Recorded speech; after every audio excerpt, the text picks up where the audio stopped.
ఈ నెల 28, 29, 30 తేదీలలో ఒంగోలులో ప్రత్యామ్నాయ ఇంధన వినియోగ చైతన్య సదస్సులు నిర్వహిస్తున్నామని పర్యావరణ పరిరక్షణ సమితి చైర్మన్ వీరభద్రాచారి తెలిపారు. ఒంగోలు పంచాయతీ రాజ్ గెస్ట్ హౌస్లో జరిగిన మీడియా సమావేశంలో ఆయన మాట్లాడారు. విద్యుత్ బైక్, సోలార్, పవన విద్యుత్, సిఎన్జి, బయోగ్యాస్లను వినియోగంలోకి తెచ్చేలా ప్రజలను చైతన్యపరిచి పర్యావరణ పరిరక్షణ, కాలుష్య నివారణ జరగాలన్న ఆశయంతో ఈ సదస్సులు నిర్వహిస్తున్నామని అన్నారు. వీటి వలన ఇంధన పొదుపుతో పాటుగా ప్రజలకు ఆర్థిక వెసులుబాటు జరుగుతుందని అన్నారు. ప్రభుత్వాలు వీటిని ప్రోత్సహిస్తూ ప్రోత్సాహకాలు ప్రకటించాలని అన్నారు. ఈ సమావేశంలో పర్యావరణ పరిరక్షణ సంస్థ కార్యదర్శి కందుకూరి రాంబాబు, సభ్యులు దార్ల శ్రీనివాసరావు తదితరులు పాల్గొన్నారు.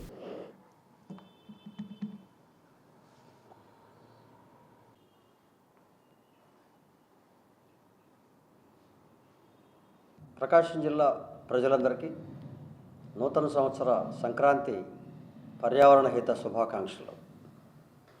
ఈరోజు మీ దృష్టికి తీసుకొచ్చేది ఏమిటంటే, ప్రపంచం కాలుష్య కాసారంగా మారిపోతున్న నేపథ్యంలో ప్రజలందరూ అప్రమత్తమై పర్యావరణ పరిరక్షణని కాపాడుకోవాలి, అలాగే కాలుష్య నియంత్రణలో భాగస్వాములు కావాలనేది మా యొక్క అభ్యర్థన.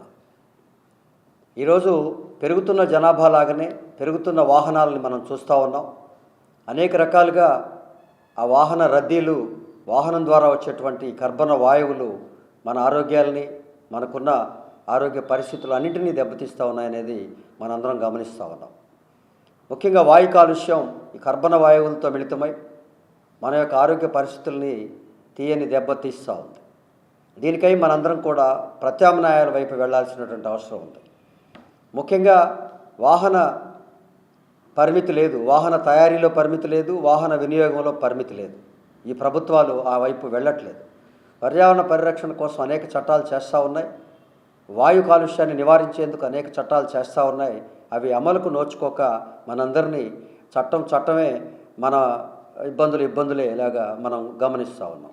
కాబట్టి ప్రభుత్వాలపై ఆధారపడకుండా ప్రజలు తమకు తాముగా పర్యావరణ పరిరక్షణ, తమకు తాముగా మన ఆరోగ్య పరిరక్షణ కోసం ముందుకు సాగాల్సినటువంటి అవసరం ఉంది. దాంట్లో భాగంగా మేము ఈ నెల 28, 29, 30 తేదీల్లో ఒక ప్రత్యామ్నాయ ఇంధన వనరుల సదస్సులు 3 రోజులుగా నిర్వహించేందుకు సిద్ధం చేశాం మా పర్యావరణ పరిరక్షణ సంస్థ తరఫున. ముఖ్యంగా అందులో వాహన వినియోగంలో పెట్రోల్, డీజిల్ వాడకం పెరిగిపోతూ ఉంది. వాటి ద్వారా వినియోగం ద్వారా వచ్చేటువంటి కర్బన వాయువులు మన వాతావరణాన్ని కలుషితం చేస్తూ ఉన్నాయి.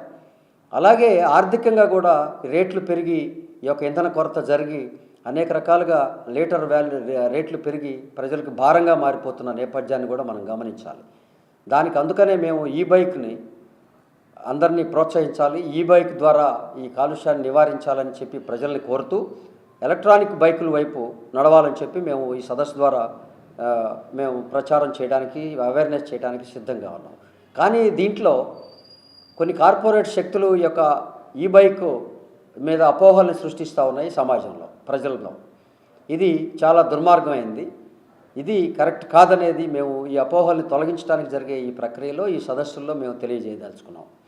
ఈ బైకులు పేలిపోతాయి, ఈ బైకుల ద్వారా నష్టం జరుగుతుంది, ప్రాణహాని జరుగుతుంది అన్నటువంటి భయాన్ని, అది అబద్ధమని, అది ఎలాంటి సాంకేతిక శాస్త్రీయత లేదనేది మేము నిరూపించదలుచుకున్నాం. తద్వారా ఈ బైక్ ప్రోత్సాహం ద్వారా ఈ యొక్క కర్బన వాయువులు, ఈ యొక్క ప్రమేయాన్ని తగ్గిస్తాం. ఈ యొక్క ఆర్థికంగా ప్రజల్లో కూడా భారాన్ని తగ్గించి ఈ బైక్ వినియోగం ద్వారా ఒక సాధారణ ప్రజలు, సాధారణ కుటుంబం, సాధారణ వ్యక్తి అనేక రకాలుగా ఆర్థికంగా ముందుకుంటాడని చెప్పి మేము కోరుతా ఉన్నాం. ఎందుకంటే లీటర్ ధర 100 రూపాయలకు పెరిగిపోయిన నేపథ్యంలో రోజు 100 రూపాయలు ఖర్చు పెట్టేటువంటి సాధారణ పౌరులు ఈరోజు చాలా ఇబ్బందులకు గురవుతున్నారు. దాని ద్వారా వచ్చేటువంటి కాలుష్యాన్ని కూడా ప్రజలు ఇబ్బంది పడుతూ ఉన్నారు.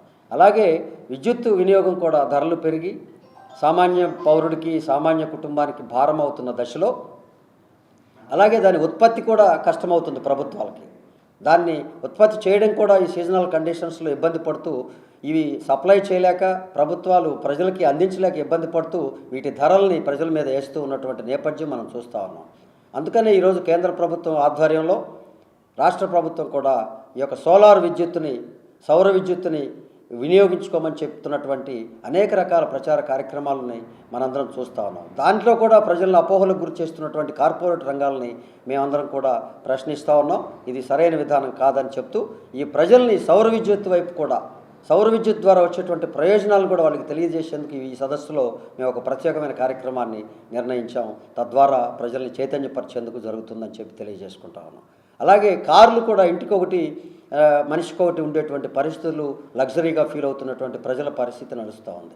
దీన్ని కూడా డీజిల్ ధరలు పెరిగి దాని ద్వారా వచ్చేటువంటి కార్బన్ వాయువులు మితిమీరిగా మనకి ఆవరిస్తూ ఉన్నాయి, మనల్ని ఈ వ్యాధుల వైపు మళ్లిస్తూ ఉన్నాయి. అందుకనే ప్రభుత్వం సిఎన్జిని కూడా, ఈ సిఎన్జి గ్యాస్ను కూడా ఈరోజు ఈ ప్రతి చోట ఏర్పాటు చేసేటువంటి శక్తి పెరిగింది ఈ సంవత్సరం ఈ ప్రస్తుత పరిస్థితుల్లో. కాబట్టి ప్రజలు కూడా సిఎన్జి గ్యాస్ కార్ల వైపు వెళ్ళాలి. ఆ కార్ల ద్వారా మనం పర్యావరణ పరిరక్షణ జరగాలి.